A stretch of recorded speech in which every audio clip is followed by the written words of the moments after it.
Queridos amigos, queridas amigas que nos veem, que nos ouvem, cumprimenta os Carlos Brasílio Conte. Está no ar mais um programa Caminhos do Universo. Este primeiro programa gravado no ano de 2008, após umas pequenas férias aí de alguns dias, né? Onde nós curtimos o Natal e o Ano Novo. Voltamos agora, trazendo entrevistas, voltando a falar sobre maçonaria, teosofia, espiritualidade de um modo geral. Primeiramente e inicialmente, gostaríamos de agradecer a todos aqueles que no ano anterior participaram desse programa ou de alguma forma contribuíram para que o programa fosse viável. Então, a todos aqueles que nos concederam entrevistas, que apoiaram e estimularam o nosso trabalho, a todos vocês, queridos amigos e queridas amigas, que mesmo que por algumas vezes tenham visto e ouvido as nossas palavras, nós queremos deixar o penhor de nossa gratidão. Entramos em 2008, desejando a todos um feliz ano novo e que em 2008 possam se renovar as esperanças de todos nós, possam se reafirmar os nossos objetivos e os nossos ideais. Hoje eu trago para uma entrevista o nosso querido amigo Antônio Carlos Jorge, que é membro da Sociedade Teosófica, é presidente da loja teosófica Liberdade e na vida profana, na vida profissional, ele atua como consultor ambiental. E nós pretendemos desenvolver uma conversa em que ele possa nos esclarecer sobre aspectos ambientais. Querido irmão Jorge, prazer em recebê-lo em nosso programa mais uma vez. No ano passado já contamos com a sua participação, com as suas palavras, com a sua colaboração, né? Isso. Eu que agradeço, Carlos, a oportunidade mais uma vez de estar compartilhando esse momento realmente muito especial.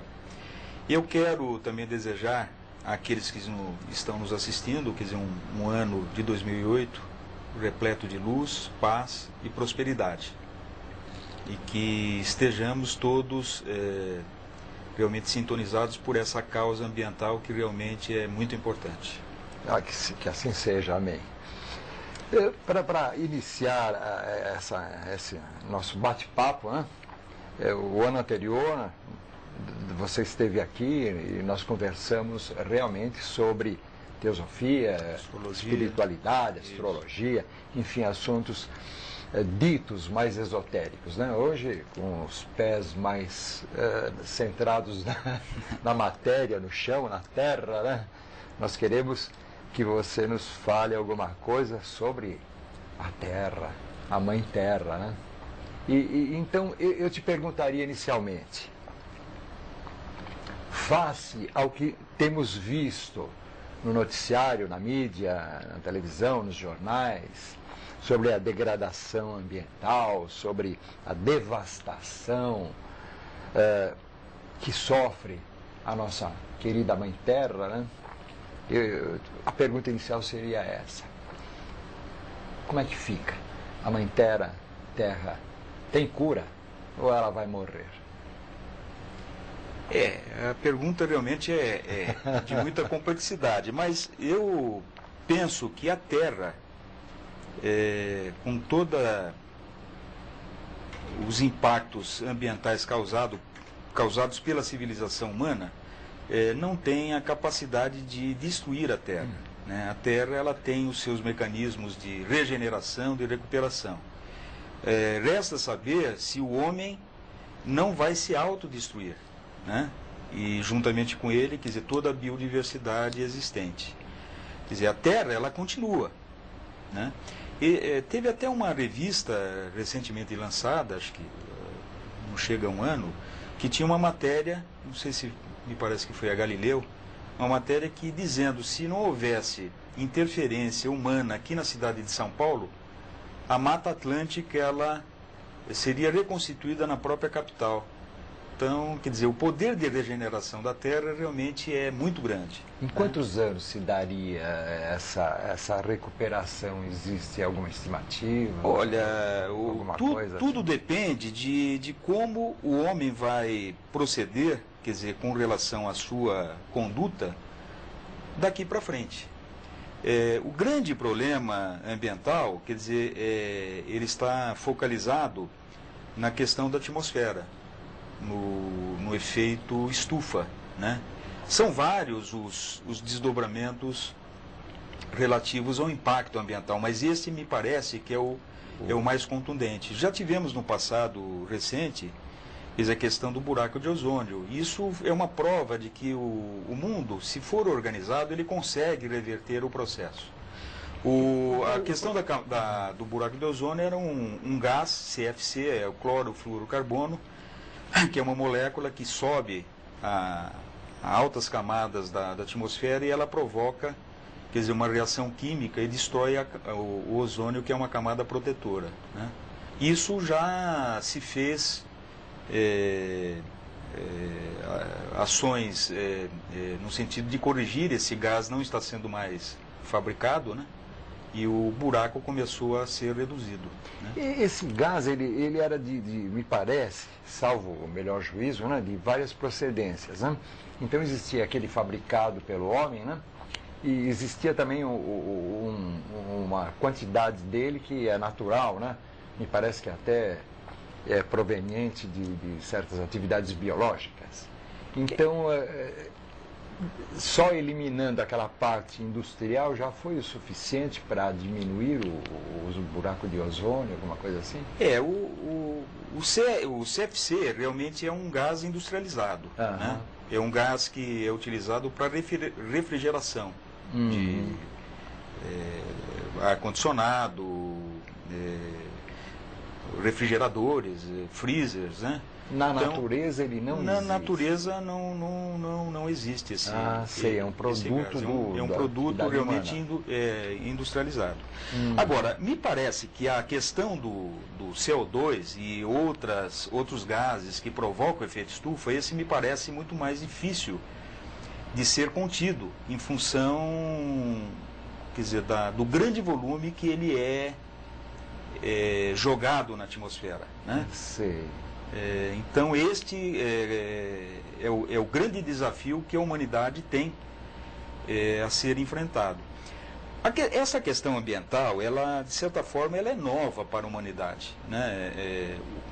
Quem se rotulava como ambientalista na década de 70 era tido como exuberante, visionário, para dizer o mínimo, né? Mas na década de 80 nós tivemos 3 acidentes ambientais de grandes proporções, que isso, de certa forma, mudou, quer dizer, a visão do homem. Um pouco antes, a visão do homem já tinha sido mudada em função da aventura espacial, onde se mostrou, quer dizer, a Terra sob uma ótica diferente daquela que nós estávamos acostumados a ver. Mostrou, quer dizer, um planeta frágil, um oásis diante da imensidão que é o universo, que aparentemente é estéril, mas nós sabemos que tem vida. É verdade. Mas a vida em toda a sua exuberância realmente é uma coisa meio inusitada. Então, quer dizer, o homem inconscientemente ele já ficou suscetível a essa ideia da questão ambiental.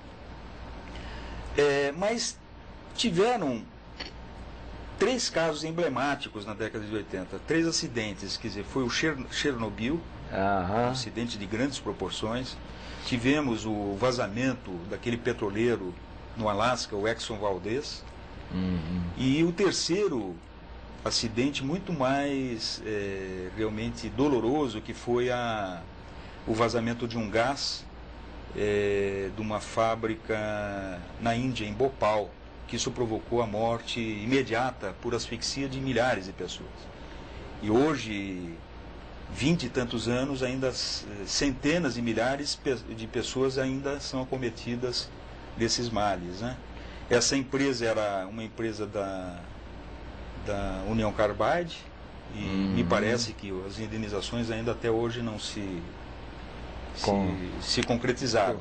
Mas, enfim, quer dizer, a comunidade internacional, ela começou a se preocupar em desenvolver mecanismos no sentido de que a civilização pudesse se proteger.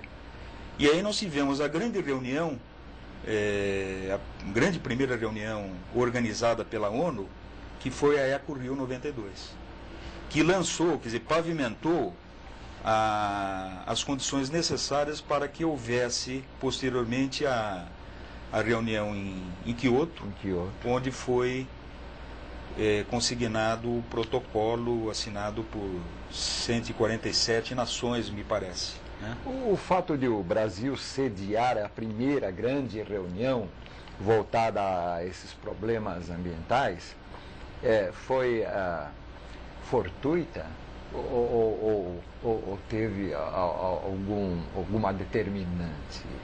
Isso daí, eles levaram em consideração a Amazônia para escolher o Brasil, para sediar esse evento? Tem alguma coisa a esse respeito também? A questão da escolha, eu não sei te dizer, mas o Brasil, ele, sem dúvida nenhuma, representa, quer dizer, um fator-chave no processo de transformação ambiental do mundo, né?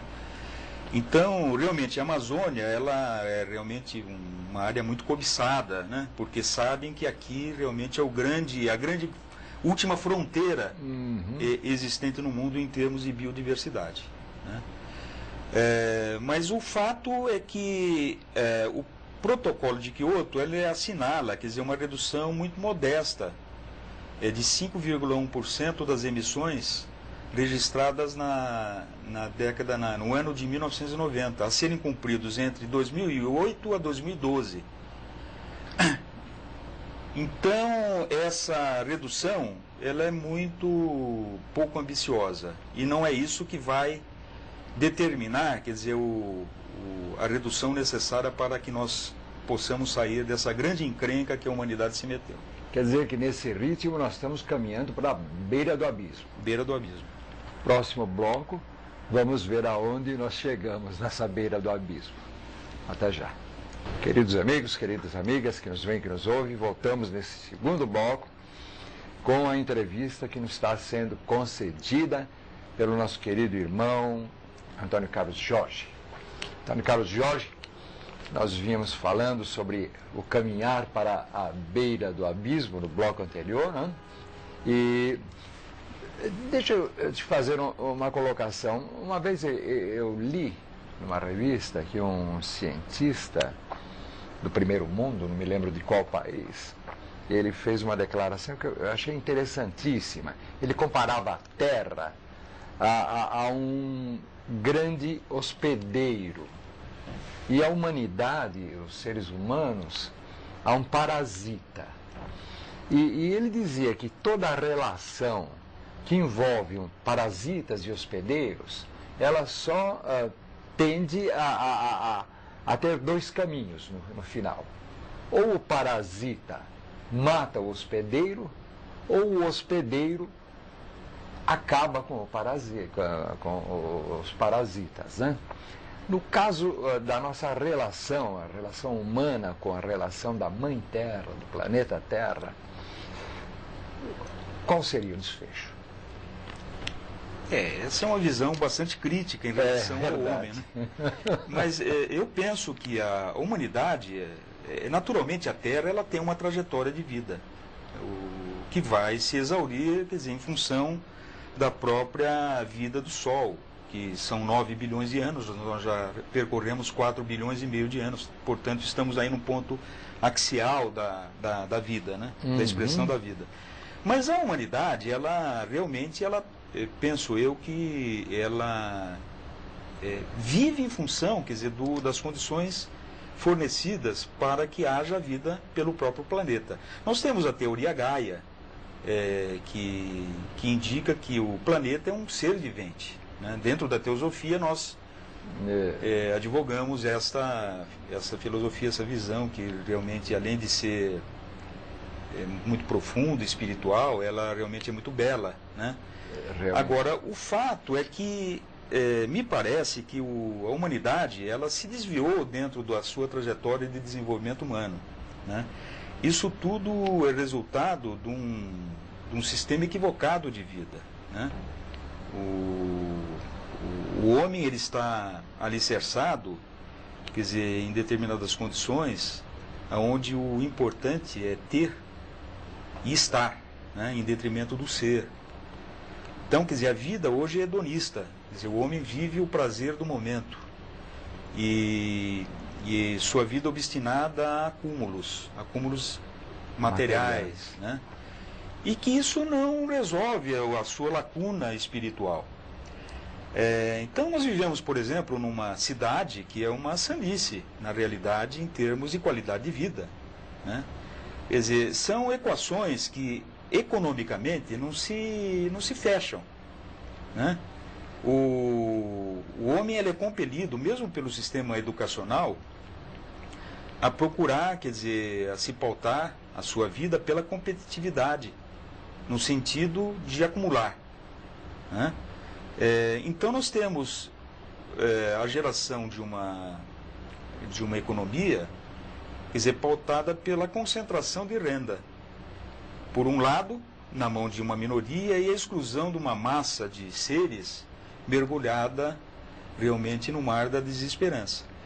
Que isso, quer dizer, acaba desembocando, quer dizer, numa questão ambiental, que a pessoa excluída, ela não tem a consciência em relação ao meio ambiente. E o incluído, muitas vezes ele tem a consciência ambiental, mas ele não abre mão, quer dizer, da sua satisfação egóica para reverter o processo. Então, eu acho que ele teria conhecimento, né? Mas não consciência, não é verdade? Ou ele não aplica a sua vontade sobre a sua consciência para que se realize, né? É verdade. O que eu percebo é que nas relações de negociação, a relação boa é aquela que tem o ganha-ganha. Mas dentro do modelo econômico que nós vivemos, não existe margem para o ganha-ganha, né? Existe um processo de altamente concentrar renda em detrimento, quer dizer, do outro, né? Então, enquanto prevalecer esse estado, essa relação econômica, nós teremos a Terra realmente sob ameaça, quer dizer, em termos de celeiro para o desenvolvimento da humanidade. Mesmo com todas essas ações ambientais, aí, todo esse movimento, você acha que está se formando realmente uma nova consciência? Essa nova consciência ela é necessária para forjar, quer dizer, o ser humano de amanhã, do amanhã. Agora, isso é opinião minha. O ponto de reversibilidade dessa questão do efeito estufa já passou há muito tempo. Não é protocolo de Kyoto que vai resolver esse problema. Quer dizer, não há mais reversibilidade. Opinião minha. Eu penso que não tem mais o que fazer. O que se recebe de informação na mídia é realmente fragmentos, quer dizer, de um processo, para quem estuda o assunto, muito mais contundente de transformação que está por vir, né? A coisa realmente ela é muito grave. É mais séria do que nós imaginamos, né? Então, mas isso não é que vai representar, quer dizer, a destruição cabal da humanidade. Transformações eu acredito que acontecerão de forma avassaladora, sim. Mas o núcleo da humanidade ela será mantida. Agora, lembrando que todas as transformações elas são benéficas à humanidade, porque vai redirecionar, na minha ótica, quer dizer, o retorno do seu equilíbrio, o retorno do eixo, o retorno, quer dizer, da valorização do que realmente tem que ser valorizado em termos da essência do homem. É a lei do pêndulo. Ele avançou muito para um lado. A lei da causa e o efeito. É, a lei da causa e o efeito. Essa questão, ela é tão contundente, eu sugiro até àqueles que estão nos assistindo, que assistam um filme recentemente lançado do Al Gore, Uma Verdade Inconveniente, que lá ele traz dados cabais, científicos, contundentes sobre em que momento a coisa realmente desandou. Foi a partir da Revolução Industrial, onde se começou a utilizar um combustível fóssil.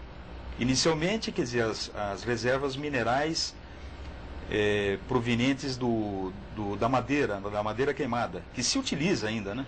Que ainda é uma fonte de energia. Né? Posteriormente foi o carvão mineral.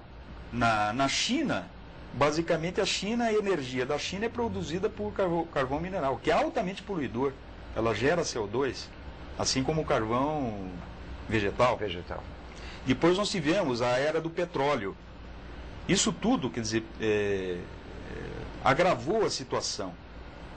E hoje se sabe com exatidão que a emissão de CO2 ela se concentrou a partir da Revolução Industrial. Porque na Antártida, eles começaram a perfurar o gelo e eles recuperaram, quer dizer, através de isótopos na molécula de oxigênio que está contida, aprisionada dentro do gelo, eles conseguem saber o quanto de CO2 foi emitido naquele ano. Então eles retrocederam 650 mil anos e fizeram esta curva. E realmente, para surpresa dos cientistas que até então negavam, porque se argumentava que isso era um processo cíclico. Realmente existe um processo cíclico na natureza, assim como eras glaciais, né?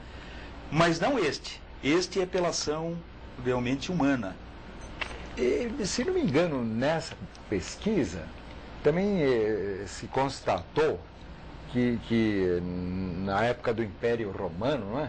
Houve uma grande poluição de chumbo na atmosfera, alguma coisa assim, devido às minas, que eles começaram a explorar esses minérios também, mas nada tão grave quanto a situação atual, né? Nós estamos ao fundo do poço atualmente, é isso? Realmente, pela história registrada, a humanidade nunca passou por uma situação como essa que está passando, né?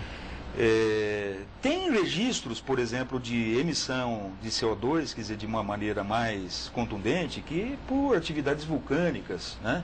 Verdade. Por exemplo, se houver um impacto de um meteorito de grandes proporções, quer dizer, também vai provocar, quer dizer, uma dispersão de material particulado na atmosfera que vai interferir.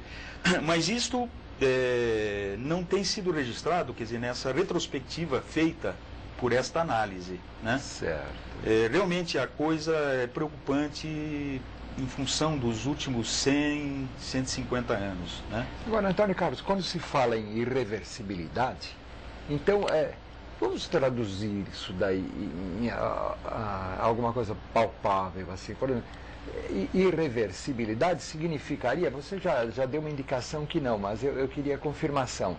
Significaria o fim da humanidade? Se um processo irreversível, ele conduz à extinção da humanidade ou da vida sobre o planeta?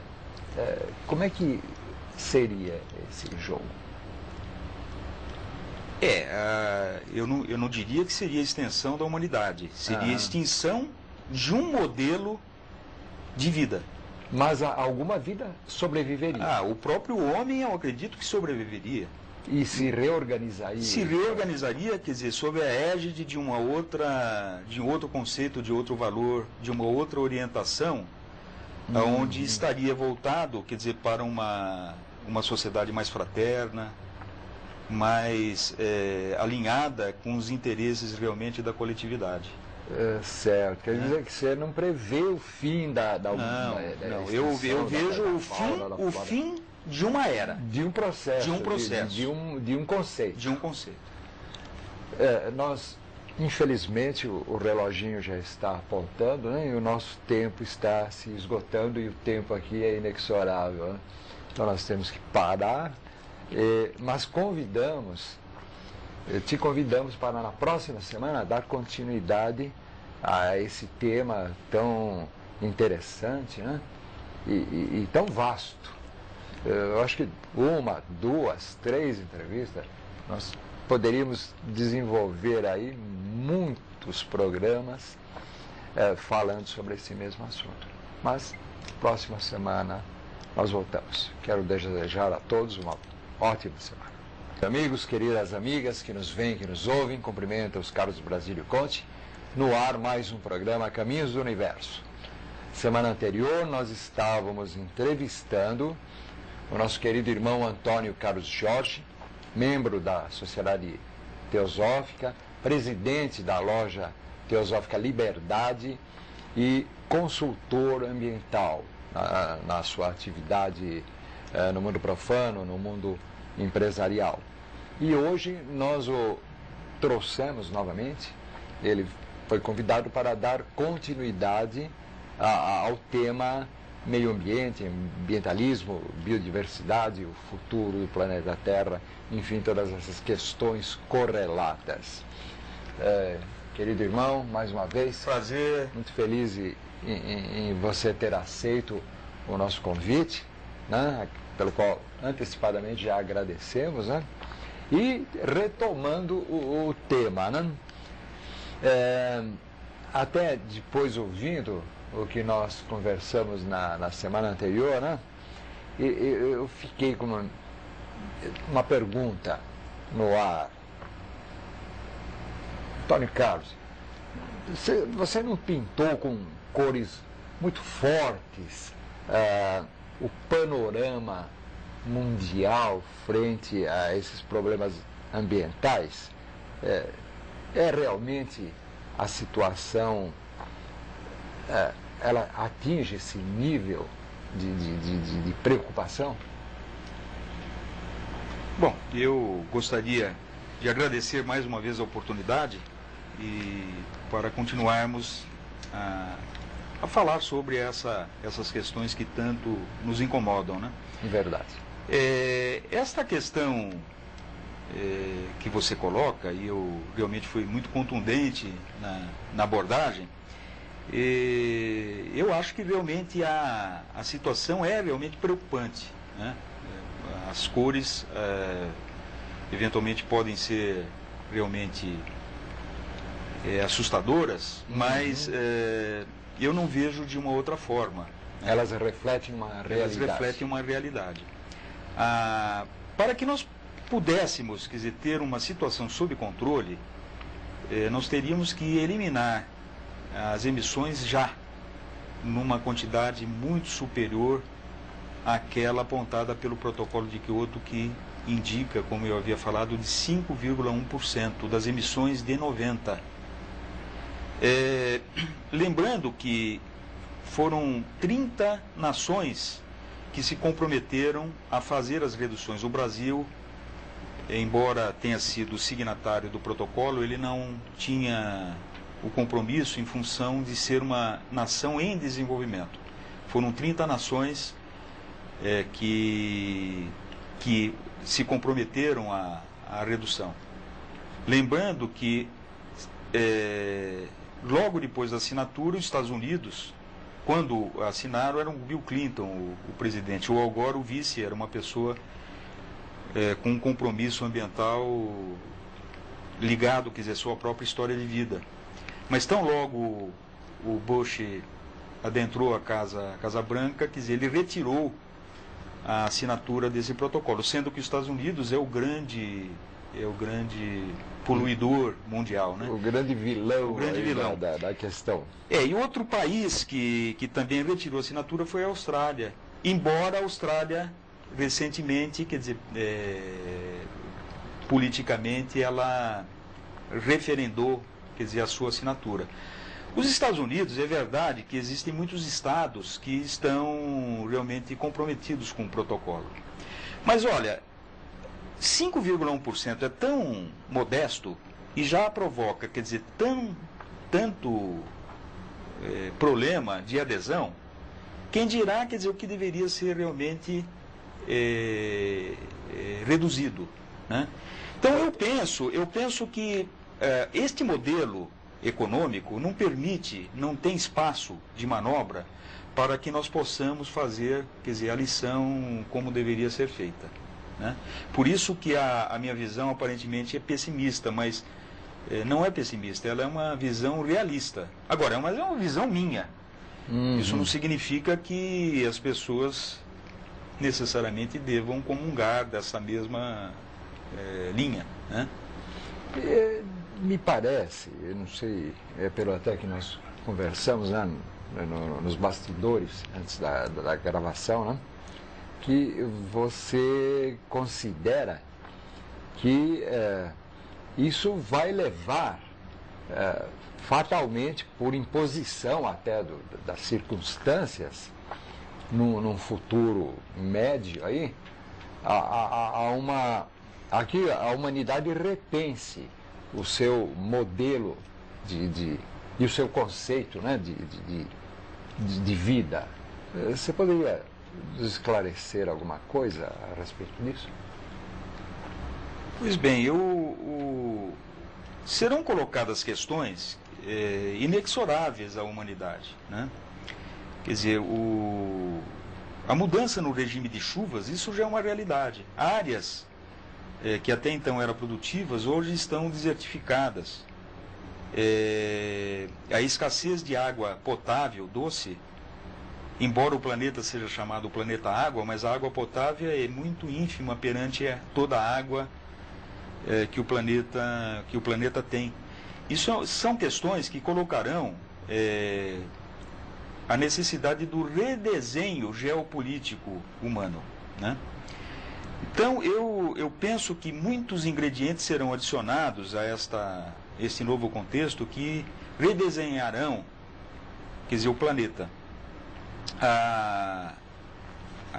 A questão crucial é essa questão atmosférica, mas o desdobramento que isso poderá ter são imprevisíveis. Quer dizer, se fala-se, por exemplo, de elevação dos mares, isso já é uma constatação que a Groenlândia está se degelando num processo altamente acelerado. Nós temos uma península na Antártida, península de Larsen, que também registrou em poucos dias, quer dizer, um desprendimento de glaciares que até então julgava-se serem eternos. Então se fazem algumas contas, se a Groenlândia se dissolver, como está se dissolvendo, assim como partes do Polo Sul, da Antártida, se projeta a elevação de até 6 metros no nível dos mares. Isso a mídia não explora, porque realmente é preocupante, né? Mas ela está devidamente embasada em estudos, né? A mídia não explora por interesses comerciais, financeiros? O que impede que se dê uma visão mais clara desses acontecimentos? Eu acho que por uma questão de alarmismo, né? Quer dizer, como seria recebido, quer dizer, pelo grande público essas questões, é um pouco que temerário, né? Por exemplo, a especulação imobiliária, quer dizer, em toda a costa, como ela ficaria, né, diante dessas questões? São informações que mudam interesses econômicos, né? Mudam e têm um impacto diretamente na economia, que talvez não interesse quer dizer, a grande oligarquia que comanda realmente a economia, né? Mas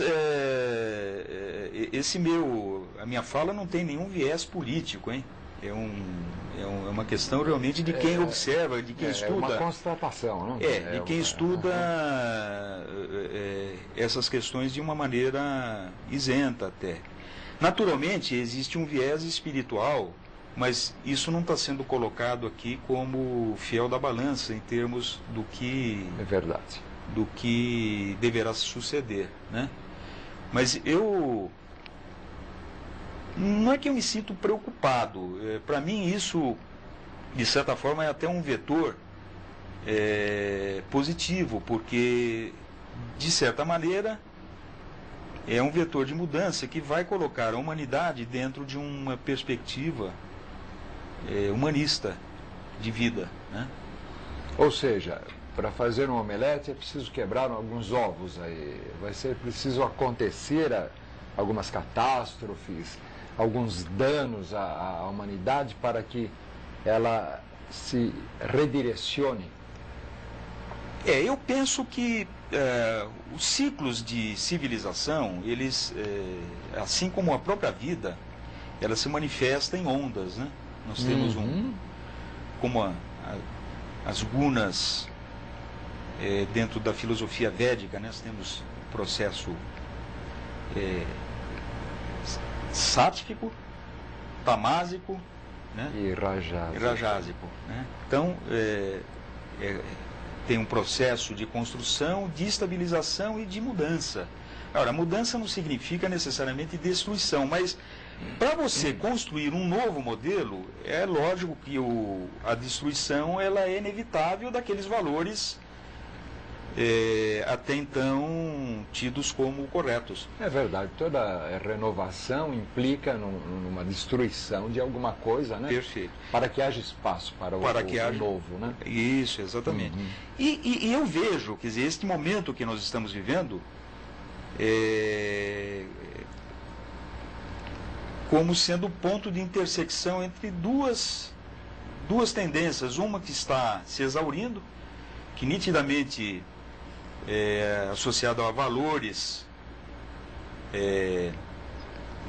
que levam, quer dizer, a humanidade a esse estado de vida, né? E outra onda civilizatória, nitidamente identificável também, com os valores da fraternidade, da espiritualidade. Então temos aí movimentos espiritualistas presentes, né? Procurando enaltecer aquilo que há de mais sagrado, aquilo que há de mais sublime dentro do ser, né? Que é realmente o espírito que habita cada um de nós, que na realidade é o espírito universal. Muito bem. Nosso tempo do primeiro bloco já se esgota, né? Então nos aguardem por mais alguns instantes, voltaremos com o segundo bloco, ainda havendo muita coisa a ser dita, né? A ser debatida, a ser esclarecida pelo nosso convidado a respeito de todos esses graves problemas que cada vez mais começam a afligir a humanidade. Voltamos dentro de alguns instantes. Queridos amigos, queridas amigas, voltamos nesse segundo bloco com o nosso convidado, Antônio Carlos Jorge, que vai nos continuar esclarecendo algumas dúvidas, né, a respeito de problemas ambientais que tem sido o foco destes últimos 2 programas Caminhos do Universo. Antônio Carlos Jorge, alternativas, tipo energia solar, energia eólica, como que você vê isso? Daí tem futuro? Substitui, consegue substituir o modo atual de obtenção de energia? Por razões econômicas, a energia mais barata hoje é hidráulica. Parece que o megawatt ele custa em torno de R$40. Já a energia eólica passa de 140. Então, por razões econômicas de custo-benefício, ainda a energia eólica ela se torna muito cara. Muito embora as nações estejam desenvolvendo essa vertente, inclusive o Brasil, tanto no Nordeste brasileiro, Fernando de Noronha, por exemplo, tem 2 reatores, e aqui no Rio Grande do Sul, que o regime de ventos é muito constante, muito... minuano, né? Isso. Então, são iniciativas que hoje são energias alternativas, né? Que realmente eu vejo com otimismo essas questões. A energia solar, embora seja cara, mas ela também tem um espaço realmente crescente. Uma célula fotovoltaica há 20 anos atrás era proibitivo a aquisição. Hoje ela já é factível de ser instalada numa pequena residência para produzir eletricidade, né? Então essas alternativas, elas são alinhadas àquela onda que eu havia me referido, sim, que está a onda renovadora. Isso, a onda renovadora. E a onda conservadora ainda é alicerçada no combustível fóssil. No combustível fóssil, né? Que deverá permanecer por muito tempo ainda, porque ele é barato. Toda a economia, naturalmente, ela foi alicerçada nessa matriz energética. Então, é uma questão econômica que mantém um modelo vivo. Enquanto, quer dizer, não houver a quebra de um paradigma estabelecido por um fator externo, por isso que eu não acho que é pessimismo, eu acho que tem que ter uma ação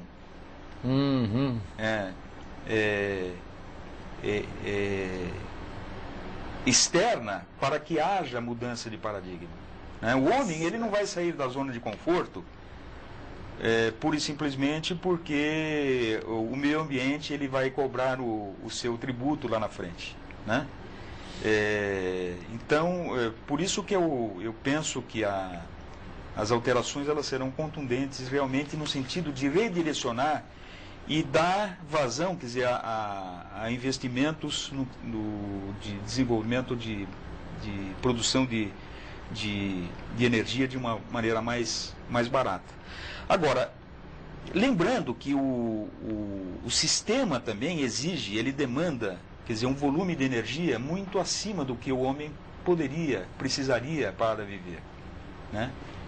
Por que existe essa demanda? Porque, volto a dizer, o sistema equivocado de vida, né? Nós somos realmente predadores do meio ambiente. E até certo ponto imediatistas também, não é? Não se pensa muito no futuro, quando se fala que grandes catástrofes possam vir a acontecer daqui a 30, 40 anos. Eu acho que a maioria dos dirigentes que já têm seus 50, 60 anos, não é? Vamos dizer, a pirâmide, o alto da pirâmide, a classe dominante, a classe que dirige os destinos do mundo, né? Então essas pessoas não estão muito preocupadas com o que vai acontecer daqui a 30 anos. Daqui a 30 anos elas não estarão mais aqui, ou estarão, talvez em novos corpos, né? Mas isso daí também deve ser um entrave muito grande para a conscientização, não é? Sem dúvida. Embora eu acho que os estadistas, né? Os verdadeiros estadistas, que são poucos, têm essa preocupação. E aqueles que não são estadistas tão renomados, mas têm políticos, mas que têm o seu ego político tão inflado que às vezes ele se preocupa com o legado que ele vai deixar ao país, e de certa forma isso é benéfico. Então, a adesão dos países a essas iniciativas como o Protocolo de Kyoto, eu vejo como altamente benéfica.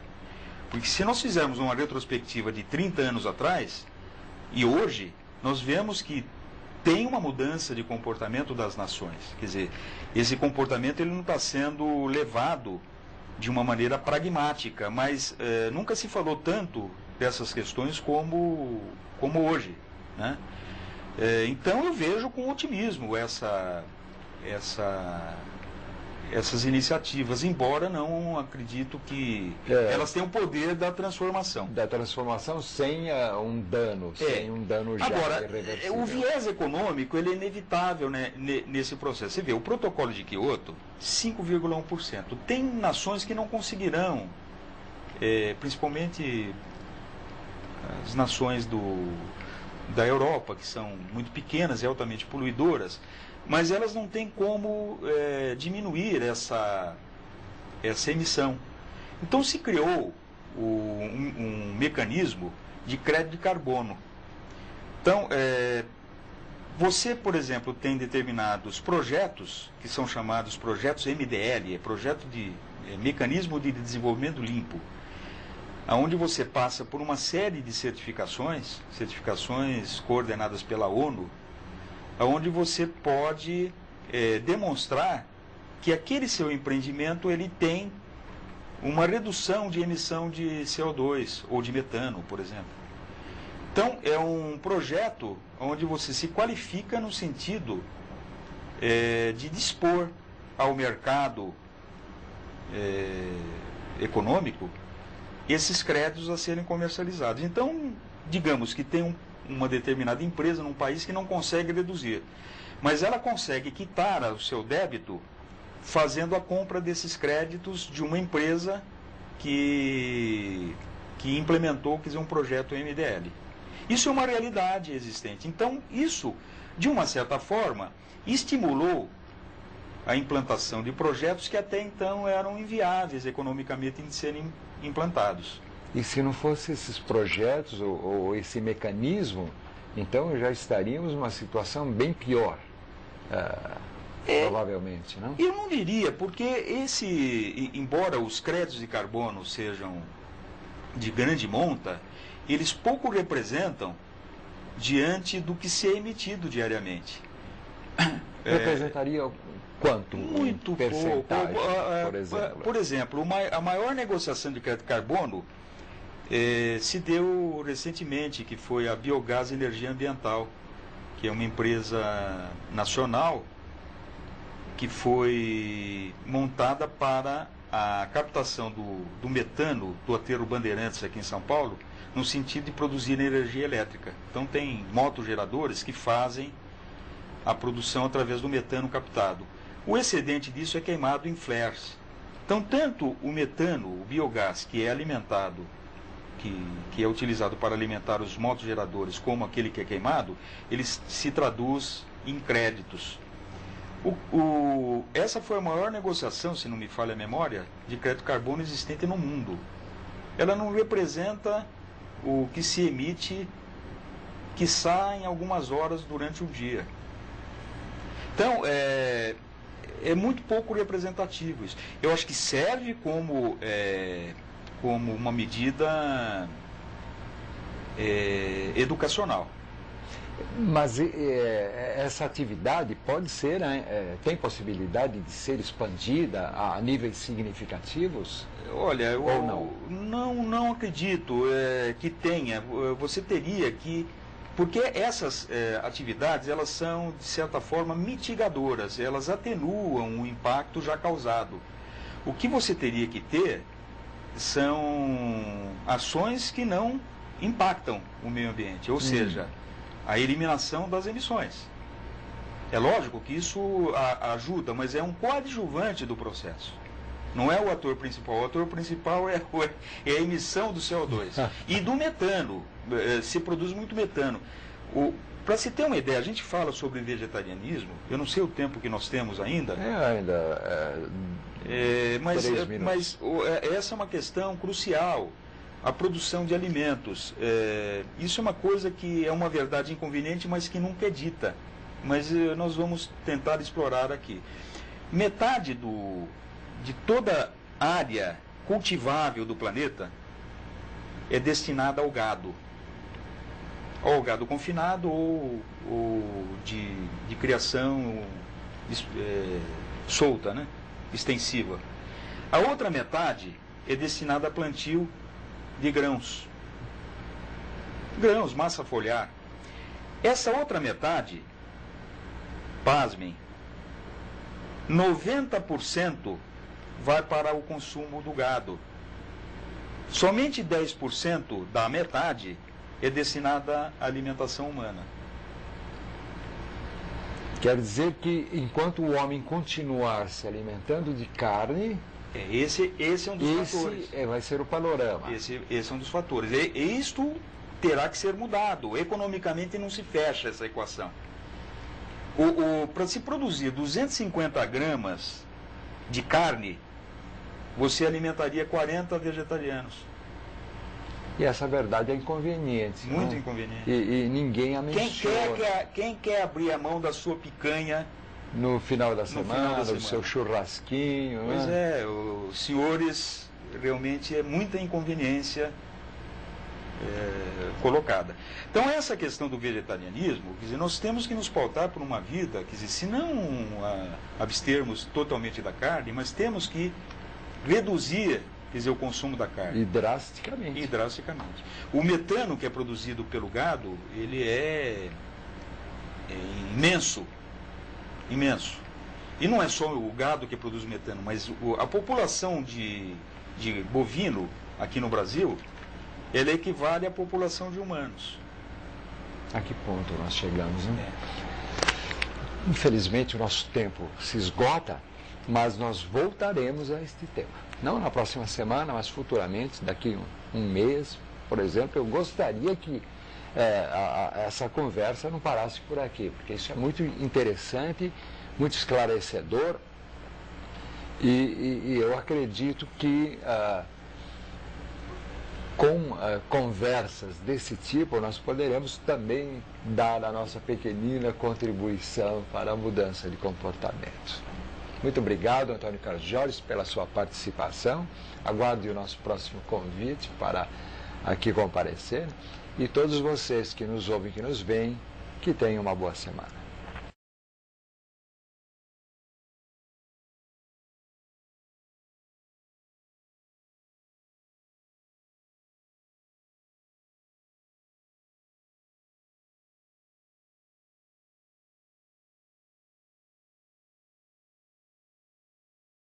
Quer dizer, o poder de regeneração da Terra realmente é muito grande. Em quantos anos se daria essa recuperação? Existe alguma estimativa? Olha, coisa tudo assim? depende de como o homem vai proceder, quer dizer, com relação à sua conduta daqui para frente. O grande problema ambiental, quer dizer, ele está focalizado na questão da atmosfera. No efeito estufa, né? São vários os desdobramentos relativos ao impacto ambiental, mas esse me parece que é o mais contundente. Já tivemos no passado recente a questão do buraco de ozônio. Isso é uma prova de que o mundo, se for organizado, ele consegue reverter o processo. A questão do buraco de ozônio era um gás, CFC, é o clorofluorocarbono, que é uma molécula que sobe a altas camadas da atmosfera e ela provoca, quer dizer, uma reação química e destrói o ozônio, que é uma camada protetora, né? Isso já se fez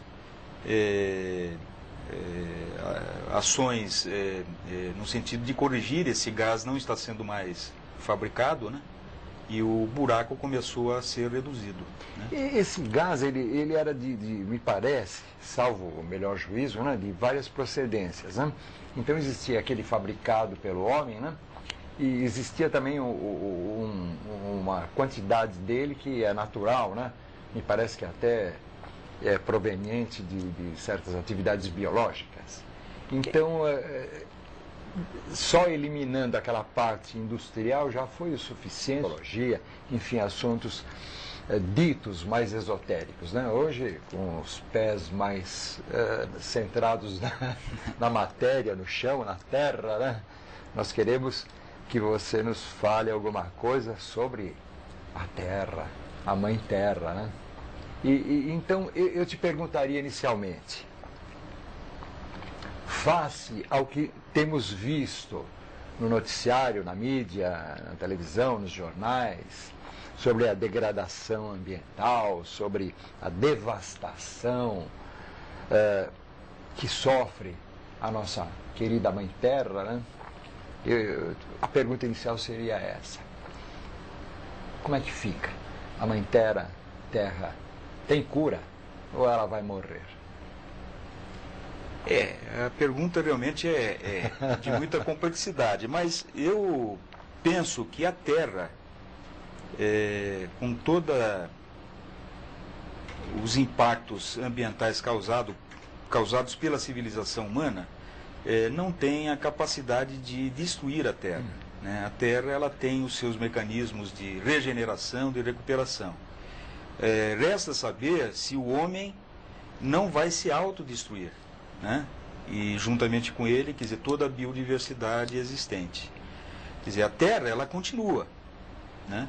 E teve até uma revista recentemente lançada, acho que não chega a um ano, que tinha uma matéria, não sei se me parece que foi a Galileu, uma matéria que dizendo se não houvesse interferência humana aqui na cidade de São Paulo, a Mata Atlântica ela seria reconstituída na própria capital.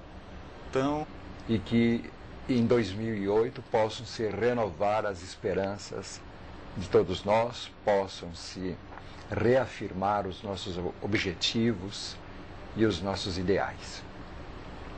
Hoje eu trago para uma entrevista o nosso querido amigo Antônio Carlos Jorge, que é membro da Sociedade Teosófica, é presidente da loja teosófica Liberdade e na vida profana, na vida profissional, ele atua como consultor ambiental. E nós pretendemos desenvolver uma conversa em que ele possa nos esclarecer sobre aspectos ambientais. Querido irmão Jorge, prazer em recebê-lo em nosso programa mais uma vez. No ano passado já contamos com a sua participação, com as suas palavras, com a sua colaboração, né? Isso. Eu que agradeço, Carlos, a oportunidade mais uma vez de estar compartilhando esse momento realmente muito especial. Eu quero também desejar àqueles que estão nos assistindo, quer dizer, um ano de 2008 repleto de luz, paz e prosperidade. E que estejamos todos realmente sintonizados por essa causa ambiental que realmente é muito importante. Que assim seja, amém. Para iniciar esse nosso bate-papo, né? O ano anterior você esteve aqui e nós conversamos realmente sobre teosofia, astrologia, espiritualidade, para diminuir o buraco de ozônio, alguma coisa assim? O CFC realmente é um gás industrializado, né? É um gás que é utilizado para refrigeração de ar-condicionado, refrigeradores, freezers, né? Na natureza ele não existe? Na natureza não existe esse é um produto é um produto realmente industrializado. Agora, me parece que a questão do CO2 e outros gases que provocam o efeito estufa, esse me parece muito mais difícil de ser contido em função, quer dizer, do grande volume que ele é jogado na atmosfera, né? Sei. Então este é o grande desafio que a humanidade tem a ser enfrentado. Essa questão ambiental, ela de certa forma, ela é nova para a humanidade, né? Quem se rotulava como ambientalista na década de 70 era tido como exuberante, visionário, para dizer o mínimo, né? Mas na década de 80 nós tivemos 3 acidentes ambientais de grandes proporções, que isso, de certa forma, mudou, quer dizer, a visão do homem. Um pouco antes, a visão do homem já tinha sido mudada em função da aventura espacial, onde se mostrou, quer dizer, a Terra sob uma ótica diferente daquela que nós estávamos acostumados a ver. Mostrou, quer dizer, um planeta frágil, um oásis diante da imensidão que é o universo, que aparentemente é estéril, mas nós sabemos.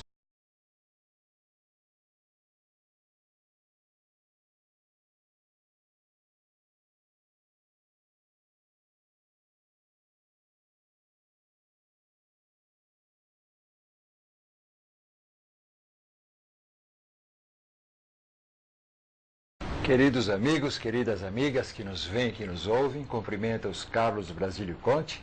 Está no ar mais um programa Caminhos do Universo.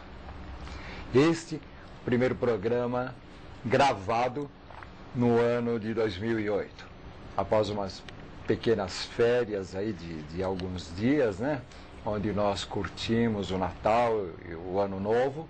Voltamos agora, trazendo entrevistas, voltando a falar sobre maçonaria, teosofia, espiritualidade de um modo geral. Primeiramente e inicialmente, gostaríamos de agradecer a todos aqueles que no ano anterior participaram desse programa ou de alguma forma contribuíram para que o programa fosse viável. Então, a todos aqueles que nos concederam entrevistas, que apoiaram e estimularam o nosso trabalho, a todos vocês, queridos amigos e queridas amigas, que mesmo que por algumas vezes tenham visto e ouvido as nossas palavras, nós queremos deixar o penhor de nossa gratidão. Entramos em 2008 desejando a todos um feliz ano novo,